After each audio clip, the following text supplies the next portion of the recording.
श्री रुद्र संहिता तृतीय खंड 11वां अध्याय। भगवान शिव की गंगावतरण तीर्थ में तपस्या। ब्रह्मा जी बोले, नारद, गिरिराज हिमालय की पुत्री पार्वती, जो साक्षात जगदम्बा का अवतार थीं, जब 8 वर्ष की हो गईं तब भगवान शिव को उनके जन्म का समाचार मिला। तब उस अद्भुत बालिका को हृदय में रखकर वे बहुत प्रसन्न हुए। तब उन्होंने अपने मन को एकाग्र कर तपस्या करने के विषय में सोचा।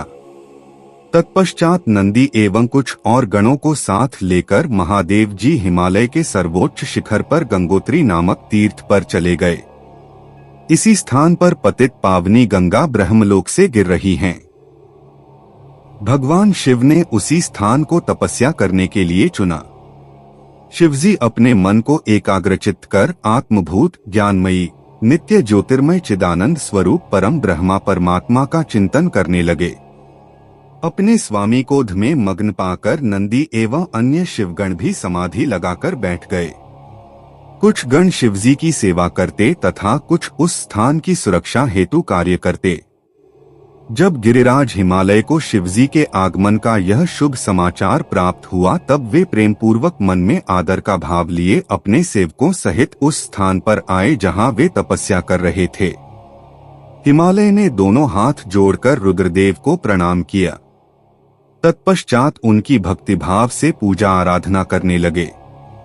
हाथ जोड़कर हिमालय बोले, भगवन, आप यहाँ पधारे, यह मेरा सौभाग्य है। प्रभु, आप भक्त वत्सल हैं। आज आपके साक्षात दर्शन पाकर मेरा जन्म सफल हो गया है। आप मुझे अपना सेवक समझें और मुझे अपनी सेवा करने की आज्ञा प्रदान करें। हे प्रभु, आपकी सेवा करके मेरा मन अत्यधिक आनंद का अनुभव करेगा। गिरिराज हिमालय के वचन सुनकर महादेव जी ने अपनी आंखें खोलीं और वहां हिमालय और उनके सेवकों को खड़े देखा। उन्हें देखकर महादेव जी मुस्कुराते हुए बोले, हे गिरिराज, मैं तुम्हारे शिखर पर एकांत में तपस्या करने के लिए आया हूँ। हिमालय तुम तपस्या के धाम हो, देवताओं, मुनियों और राक्षसों को भी तुम आश्रय प्रदान करते हो। गंगा, जो कि सबके पापों को धो देती है, तुम्हारे ऊपर से होकर ही निकलती है। इसलिए तुम सदा के लिए पवित्र हो गए हो। मैं इस परम पावन स्थल, जो कि गंगा का उद्गम स्थल है, पर तपस्या करने के लिए आया हूँ। मैं यह चाहता हूँ कि मेरी तपस्या बिना किसी विघ्न बाधा के पूरी हो जाए। इसलिए तुम ऐसी व्यवस्था करो कि कोई भी मेरे निकट न आ सके। अब तुम अपने घर जाओ और इसका उचित प्रबंध करो। ऐसा कहकर भगवान शिव चुप हो गए। तब हिमालय बोले, हे परमेश्वर, आप मेरे निवास के क्षेत्र में पधारे, यह मेरे लिए बड़े सौभाग्य की बात है। मैं आपका स्वागत करता हूँ। भगवन, अनेकों मनुष्य आपकी अनन्य भाव से तपस्या और प्रार्थना करने पर भी आपके दर्शनों के लिए तरसते हैं। ऐसे महादेव ने मुझ दीन को अपने अमृत दर्शनों से कृतार्थ किया है। भगवन, आप यहाँ पर तपस्या के लिए पधारे हैं, इससे मैं बहुत प्रसन्न हूँ। आज मैं स्वयं को देवराज इंद्र से भी अधिक भाग्यशाली मानता हूँ। आप यहाँ बिना किसी विघ्न बाधा के एकाग्रचित्त हो तपस्या कर सकते हैं। यहाँ आपको किसी भी तरह की कोई परेशानी नहीं होगी, ऐसा मैं आपको विश्वास दिलाता हूँ। ऐसा कहकर गिरिराज हिमालय अपने घर लौट गए। घर पहुंचकर उन्होंने अपनी पत्नी मैना को शिवजी से हुई सारी बातों का वृत्तांत कह सुनाया। तब उन्होंने अपने सेवकों को बुलाया और समझाते हुए कहने लगे कि आज से कोई भी गंगावतरण अर्थात गंगोत्री नामक स्थान पर नहीं जाएगा। वहां जाने वाले को मैं दंड दूंगा। इस प्रकार हिमालय ने अपने गणों को शिवजी की तपस्या के स्थान पर न जाने का आदेश दे दिया।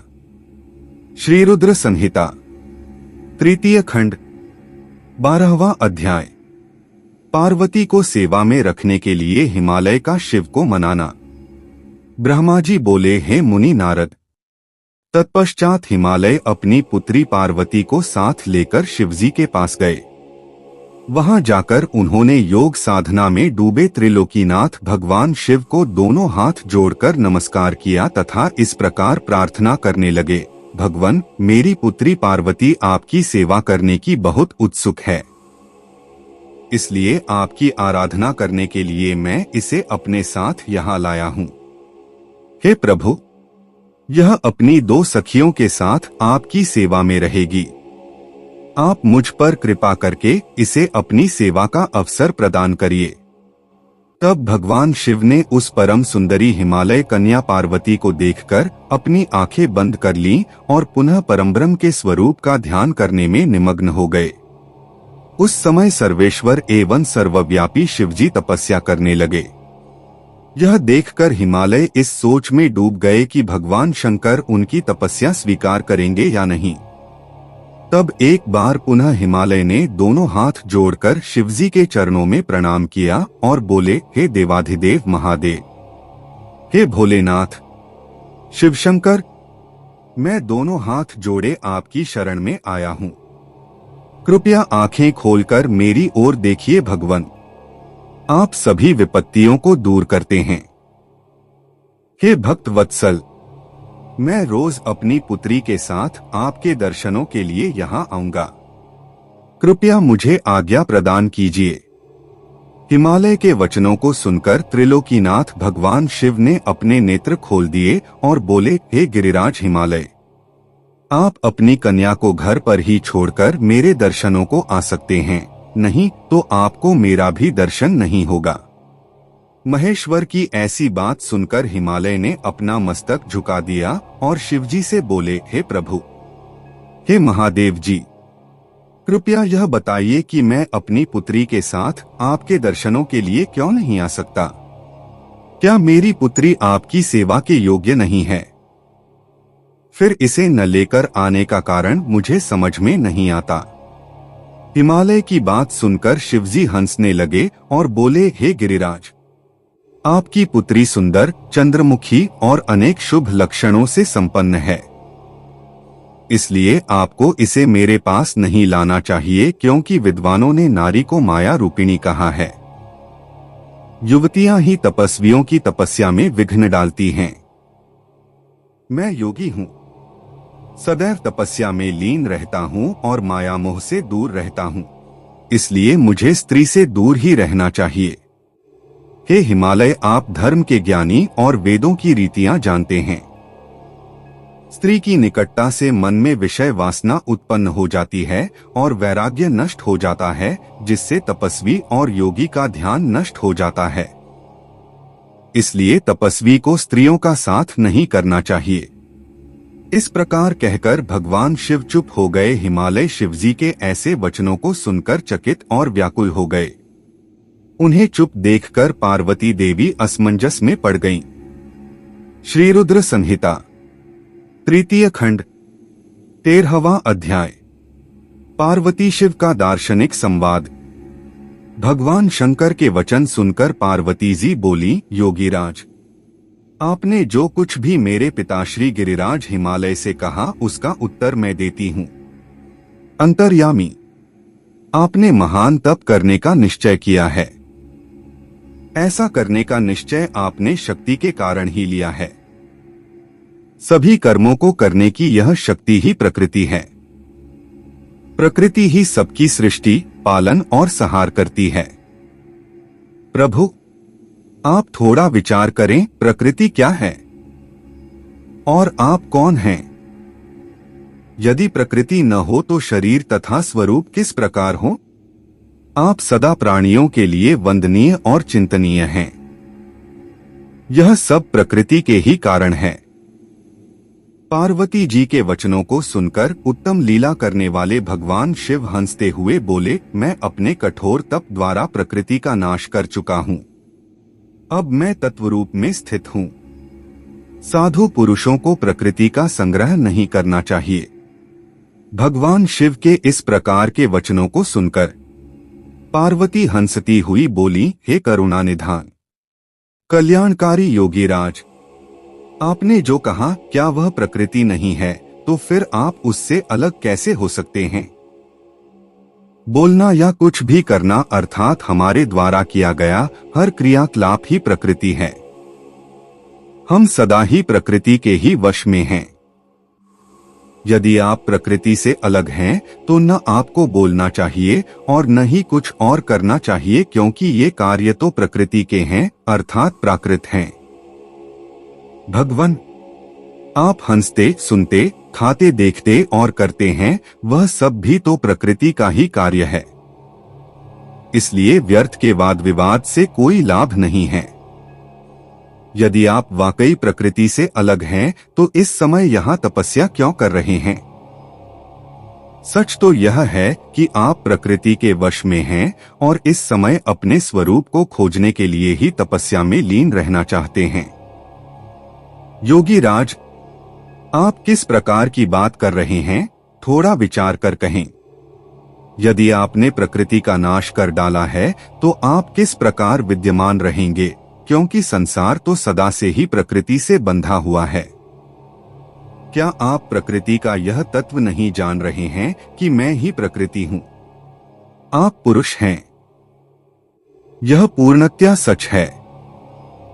मेरे ही कारण आप सगुण और साकार माने जाते हैं। भगवान, आप जितेंद्रिय होने पर भी प्रकृति के अनुसार ही कर्म करते हैं। हे महादेव, यदि आप यही मानते हैं कि आप प्रकृति से अलग हैं तो आपको मेरी किसी भी सेवा से और किसी भी प्रकार से डरना नहीं चाहिए। पार्वती के मुख से निकले सांख्य शास्त्र में डूबे हुए वचन सुनकर भगवान शिव निरुत्तर हो गए। तब उन्होंने पार्वती जी को अपने दर्शन और सेवा करने की आज्ञा प्रसन्नतापूर्वक प्रदान कर दी। तत्पश्चात भगवान शिव पर्वतराज हिमालय से बोले, हे गिरिराज हिमालय, मैं तुम्हारे इस शिखर पर तपस्या करना चाहता हूँ, कृपया मुझे इसकी आज्ञा प्रदान करें। देवाधिदेव भगवान शिव के इस प्रकार के वचनों को सुनकर गिरिराज हिमालय दोनों हाथ जोड़कर बोले, हे महादेव, यह पूरा संसार आपका ही है। सभी देवता, असुर और मनुष्य सदैव आपका ही पूजन और चिंतन करते हैं। मैं आपके सामने एक तुच्छ मनुष्य हूँ, भला मैं आपको किस प्रकार आज्ञा दे सकता हूँ? प्रभु, यह आपकी इच्छा है, आप जब तक यहाँ निवास करना चाहें कर सकते हैं। गिरिराज के इन वचनों को सुनकर भगवान शिव मुस्कुराने लगे और आदर पूर्वक हिमालय से बोले, अब आप जाइए, अब हमारी तप करने की इच्छा है। तुम्हारी कन्या नित्य आकर मेरे दर्शन कर सकती है और मेरी सेवा करने की भी मैं उसे आज्ञा देता हूँ। लोक कल्याणकारी भगवान शिव के इन उत्तम वचनों को सुनकर हिमालय और पार्वती जी बहुत प्रसन्न हुए। उन्होंने त्रिलोकीनाथ भगवान शिव को नमस्कार किया और अपने घर लौट गए। उसी दिन से पार्वती जी प्रतिदिन भगवान शिव के दर्शनों के लिए वहां आती। उस समय उनके साथ उनकी 2 सखियां भी वहां जाती और भक्तिपूर्वक शिवजी की सेवा करती। वे महादेव के चरणों को धोकर उस चरणामृत को पीती थीं। तत्पश्चात उनके चरणों को पोंछती। फिर उनका षोडशोपचार अर्थात 16 उपचारों से विधिवत पूजन करने के पश्चात अपने घर वापस लौट आती। इस प्रकार प्रतिदिन शिवजी का पूजन करते हुए बहुत समय व्यतीत हो गया। कभी कभी पार्वती जी अपनी सखियों के साथ वहां भक्तिपूर्वक उनके भजनों को भी गाती थीं। एक दिन सदाशिव ने पार्वती जी को इस प्रकार अपनी सेवा में तत्पर देखकर विचार किया कि जब इनके हृदय में उपजे अभिमान के बीज के अंकुर का नाश हो जाएगा, तभी मैं इनका पाणिग्रहण करूंगा। ऐसा सोचकर लीलाधारी भगवान शिव पुनः ध्यान में मग्न हो गए। तब उनका मन चिंता मुक्त हो गया। तब देवी पार्वती भगवान शिव के रूप का चिंतन करती हुई भक्तिभाव से उनकी सेवा करती रहती। भगवान शंकर भी शुद्ध भाव से पार्वती को प्रतिदिन दर्शन देते थे। इसी बीच इंद्र और अन्य देवता व मुनि ब्रह्मा जी के पास पहुंचे। ब्रह्मा जी की आज्ञा से कामदेव हिमालय पर्वत पर गए। सभी देवताओं के कार्य की सिद्धि हेतु काम की प्रेरणा से वे पार्वती शिव का संयोग कराना चाहते थे। इसका कारण यह था कि महापराक्रमी तारकासुर ने ऋषिमुनियों और देवताओं की नाक में दम कर रखा था। उसका वध करने के लिए उन्हें भगवान शिव जैसे महापराक्रमी और बलवान पुत्र की आवश्यकता थी। कामदेव ने हिमालय के शिखर पर पहुंचकर अनेक यत्न किए, परंतु भगवान शिव काम की माया से मोहित न हो सके। उन्होंने क्रोध से कामदेव को भस्म कर दिया। अब शक्ति में ही सामर्थ्य थी कि शिव को मोहित कर वे देवताओं की इच्छा को साकार करती। इसीलिए काम के अनंग होने के बाद जन कल्याण के लिए तथा अपने व्रत को पूरा करने के लिए पार्वती ने मन ही मन शिवजी को पति रूप में पाने का दृढ़ निश्चय कर लिया। कठोर तपस्या करके देवी पार्वती ने शिवजी के हृदय को जीत लिया। तब वे दोनों अत्यंत प्रेम से प्रसन्नता पूर्वक रहने लगे और उन्होंने देवताओं के महान कार्य को सिद्ध किया। श्री रुद्र संहिता तृतीय खंड 14वां अध्याय। वज्रांग का जन्म एवं पुत्र प्राप्ति का वर मांगना। नारद जी कहने लगे, ब्रह्मा जी, तारकासुर कौन था जिसने देवताओं को भी पीड़ित किया, उन्हें स्वर्ग से निष्कासित कर दिया और स्वर्ग पर अपना एकाधिकार स्थापित कर लिया? कृपया मुझे इसके विषय में बताइए।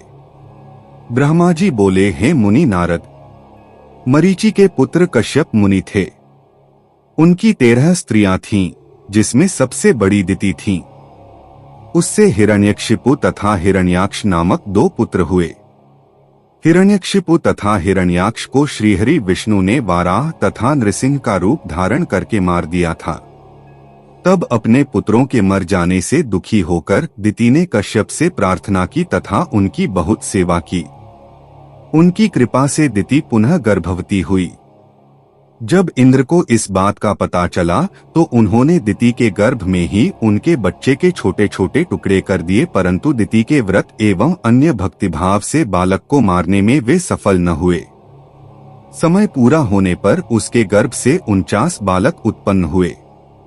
ये सभी भगवान शिव के गण हुए तथा शीघ्र ही स्वर्ग में चले गए। तत्पश्चात दिति पुनः अपने पति कश्यप मुनि के पास गई और उनसे पुनः मां बनने के विषय में कहने लगी। तब कश्यप मुनि ने कहा, हे प्रिय दिति, अपना तन मन शुद्ध कर भक्ति भाव से तपस्या करो।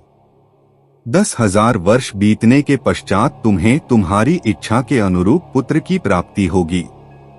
यह सुनकर दिति ने श्रद्धापूर्वक 10,000 वर्षों तक कठोर तपस्या की। तपस्या के उपरांत पुनः वे अपने घर लौट आईं। तब कश्यप मुनि की कृपा से दिति गर्भवती हुई। इस बार उन्होंने एक अत्यंत पराक्रमी और बलवान पुत्र को जन्म दिया। इस पुत्र का नाम वज्रांग था। वज्रांग दिति की इच्छा के अनुरूप ही था। दिति इंद्र द्वारा किए गए छलकपट से बहुत दुखी थी और उनसे बदला लेने के लिए अपने पुत्र वज्रांग को देवताओं से युद्ध करने की आज्ञा दी। वज्रांग और सभी देवताओं का बहुत भयानक युद्ध हुआ। तत्पश्चात वीर और पराक्रमी वज्रांग ने अपनी माता के आशीर्वाद से सभी देवताओं को परास्त कर दिया और स्वर्ग का राज्य हथिया कर वहां का राजा बन गया। सभी देवता उसके अधीन हो गए। तब यह देखकर दिति को बहुत प्रसन्नता हुई। एक दिन कश्यप मुनि के साथ मैं स्वयं वज्रांग के पास गया। मैंने वज्रांग से अनुरोध किया कि वह देवताओं को इंद्र की गलती की सजा न दे तथा इंद्र सहित सभी देवताओं को क्षमा कर दे। मेरे इस प्रकार कहने पर वज्रांग बोला, हे ब्राह्मण, मुझे राज्य का कोई लोभ नहीं है। मैंने इंद्र की दुष्टता के कारण ही ऐसा किया है। इंद्र ने मेरी माता के गर्भ में घुसकर मेरे भाइयों को मारने का प्रयत्न किया था। तभी मैंने इंद्र के राज्य को जीतकर उसे स्वर्ग से निष्कासित कर दिया है। भगवान, मुझे भोगविलास की भी कोई इच्छा नहीं है। इंद्र सहित सभी देवता अपने अपने कर्मों का फल भोग चुके हैं। अब मैं स्वर्ग का राज्य इंद्र को वापस सौंप सकता हूँ। मैंने अपनी माता की आज्ञा मानकर यह सब किया है। प्रभो, आप मुझे सार तत्व का उपदेश दें, जिससे मुझे सुख की प्राप्ति हो। वज्रांग के उद्देश्य को उत्तम जानकर मैंने उसे सात्विक तत्व के बारे में समझाया। फिर मैंने एक सुंदर व गुणी स्त्री उत्पन्न की और उसका विवाह वज्रांग से करा दिया। वज्रांग ने अपने सभी बुरे विचारों को त्याग दिया, परंतु उसकी पत्नी के हृदय में बुरे विचारों का ही मानो साम्राज्य था। उसकी पत्नी ने उसकी बहुत सेवा की। तब प्रसन्न होकर वज्रांग ने कहा, हे प्राणप्रिया, तुम क्या चाहती हो? मुझे बताओ, मैं तुम्हारी इच्छाएं अवश्य पूरी करूंगा। यह सुनकर वह परम सुंदरी बोली, पतिदेव, यदि आप मेरी सेवा से प्रसन्न हैं, तो कृपया मुझे इस त्रिलोकी को जीतने वाला महापराक्रमी और बलवान पुत्र प्रदान करिए, जो ऐसा बलवान हो कि समस्त देवता उससे भयभीत रहें। अपनी पत्नी के ऐसे वचन सुनकर वज्रांग सोच में डूब गया, क्योंकि वह स्वयं देवताओं से किसी प्रकार का कोई बैर नहीं रखना चाहता था, परंतु उसकी पत्नी देवताओं के साथ शत्रुता बढ़ाना चाहती थी। वज्रांग सोचने लगा कि यदि सिर्फ अपनी पत्नी की इच्छा को सर्वोपरि मानकर उसे पूरा कर दिया तो सारे संसार सहित देवताओं एवं मुनियों को दुख उठाना पड़ेगा, और यदि पत्नी की इच्छा को पूरा नहीं किया तो मैं नरक का भागी बनूंगा। तब इस धर्म संकट में पड़ने के बाद उसने अपनी पत्नी की अभिलाषा को पूरा किया। अपनी पत्नी की इच्छानुसार पुत्र प्राप्त करने हेतु वज्रांग ने बहुत वर्षों तक कठोर तपस्या की। मुझसे वर प्राप्त कर अत्यंत हर्षित होता हुआ वज्रांग अपनी पत्नी को पुत्र प्रदान करने हेतु अपने लोक में चला गया। श्री रुद्र संहिता तृतीय खंड 15वां अध्याय। तारकासुर का जन्म व उसका तप। ब्रह्मा जी बोले, हे मुनिश्रेष्ठ नारद, कुछ समय बाद वज्रांग की पत्नी गर्भवती हो गई। समय पूर्ण होने पर उसकी पत्नी ने एक पुत्र को जन्म दिया। वह बालक बहुत लंबा चौड़ा था। उसका शरीर बहुत अधिक विशाल था। वह अत्यंत शक्तिशाली और पराक्रमी था। उसके जन्म के समय सारे संसार में कोहराम मच गया। चारों ओर उपद्रव होने लगे। आकाश में भयानक बिजलियां चमकने लगीं तथा चारों दिशाओं में भयंकर गर्जनाएं होने लगीं। धरती पर भूकंप आ गया। पहाड़ कांपने लगे। नदी सरोवर का जल जोर जोर से उछलने लगा। चारों ओर आंधियां चलने लगीं। सूर्य को राहु ने निगल लिया और चारों ओर अंधकार छा गया। उसके जन्म के समय के ऐसे अशुभ लक्षणों को देखते हुए कश्यप मुनि ने उसका नाम तारक रखा। तारक का जन्म हो जाने पर वज्रांग के घर ही उसका लालन पालन होने लगा। थोड़े ही समय में तारक का शरीर और बड़ा हो गया। वह पर्वत के समान विशाल और विकराल होता जा रहा था। कुछ समय पश्चात तारक ने अपनी माता और पिता वज्रांग से तपस्या करने की आज्ञा मांगी। तब उसके माता पिता ने प्रसन्नतापूर्वक उसको आज्ञा प्रदान कर दी। साथ ही उसकी माता ने उसे यह आदेश दिया कि वह देवताओं को अवश्य जीते और उन पर अपना आधिपत्य कर स्वर्ग पर अधिकार कर ले। अपनी माता की आज्ञा पाकर वज्रांग का पुत्र तारक तपस्या करने के लिए मधुवन चला गया। वहां तारक ने मुझे प्रसन्न करने के लिए कठोर तप करना आरंभ कर दिया। उसने अपने दोनों हाथों को सिर के ऊपर ऊंचा कर लिया और ऊपर की ओर देखने लगा तथा एक पैर पर खड़े होकर एकाग्र मन से 100 वर्ष तक तपस्या करता रहा। उस समय वह केवल जल और वायु से ही अपना जीवन यापन कर रहा था। तत्पश्चात उसने 100 वर्ष जल में, 100 वर्ष थल में, 100 वर्ष अग्नि में रहकर कठिन तप करके मुझे प्रसन्न करने का प्रयत्न किया। फिर 100 वर्ष पृथ्वी पर हथेली धारण करके, 100 वर्ष वृक्ष की शाखा को पकड़कर तथा अनेकों प्रकार के दुख सह सहकर वह तप करता रहा। इस तपस्या के प्रभाव से उसके शरीर से तेज निकलने लगा, जिससे देवलोक जलने लगा। यह देखकर सभी देवता घबरा गए। फिर मैं स्वयं तारकासुर के पास वरदान देने के लिए गया। मैंने तारकासुर से कहा, तारक, मैं तुम्हारी इस दुस्सह तपस्या से बहुत प्रसन्न हूँ। तुमने इस प्रकार कठोर तप करके मुझे प्रसन्न किया है। तुम्हारा इसके पीछे क्या प्रयोजन है, निस्संकोच मुझे बताओ। मैं तुम्हें तुम्हारा मनोवांछित फल अवश्य प्रदान करूंगा। तुम अपनी इच्छानुसार वर मांगो। ब्रह्मा जी के इन वचनों को सुनकर तारकासुर उनकी स्तुति करने लगा। तत्पश्चात वह बोला, हे विधाता, हे ब्रह्मा जी, अगर आप मेरी तपस्या से प्रसन्न होकर मुझे वरदान देना चाहते हैं तो प्रभु मुझे पहला वर यह दें कि आपके द्वारा बनाई गई इस सृष्टि में मेरे समान कोई भी तेजवान और बलवान न हो। दूसरा वर यह दें कि मैं अमर हो जाऊं, अर्थात कभी भी मृत्यु को प्राप्त न हो। तब मैंने कहा कि इस संसार में कोई भी अमर नहीं है, इसलिए तुम इच्छानुसार मृत्यु का वर मांगो। तारक ने अहंकार भरी विनम्रता से निवेदन किया, भगवान, मेरी मृत्यु भगवान शंकर के वीर्य से उत्पन्न बालक के चलाए हुए शस्त्र से ही हो और कोई मेरा वध न कर पाए। मैंने तारक को उसके मांगे हुए वर प्रदान कर दिए तथा अपने लोक में लौट आया। वर पाकर तारक बहुत खुश था।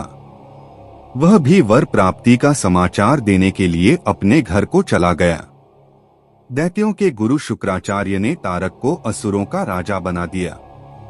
अब तारक तारकासुर नाम से प्रसिद्ध हो गया। वह तीनों लोकों पर अपना अधिकार स्थापित करना चाहता था, इसलिए सबको पीड़ित कर, उनसे युद्ध कर, उन्हें हराकर सबके राज्यों पर अपना अधिकार करता जा रहा था। स्वर्ग के राजा इंद्र ने भी डरकर अपना वाहन ऐरावत हाथी, अपना खजाना और 9 सफेद रंग के घोड़े उसे दे दिए। ऋषियों ने डर के मारे कामधेनु गाय तारकासुर को दे दी। इसी प्रकार अन्य देवताओं ने भी अपनी अपनी प्रिय वस्तुएं तारकासुर को अर्पित कर दी। अन्य लोगों के पास भी जो उत्तम उत्तम वस्तुएं थीं, उन्हें भी दैत्यराज तारक ने अपने अधिकार में कर लिया। इतना ही नहीं, समुद्रों ने भी भयभीत होकर अपने अंदर छिपे सभी अमूल्य रत्न निकालकर तारकासुर को सौंप दिए। तारकासुर के भय से पूरा जगत कांपने लगा था। उसका आतंक दिनोंदिन बढ़ता ही जा रहा था। पृथ्वी, सूर्य, चंद्रमा, वायु, अग्नि सभी तारकासुर के डर के कारण अपने सभी कार्य सुचारू रूप से कर रहे थे। दैत्यराज तारकासुर ने देवताओं और पितरों के भागों पर भी अपना अधिकार जमा लिया था। उसने इंद्र को युद्ध में हराकर स्वर्ग का सिंहासन भी हासिल कर लिया था। उसने स्वर्ग के में सभी देवताओं को वहां से निष्कासित कर दिया, जो अपनी प्राण रक्षा के लिए इधर उधर भटक रहे थे।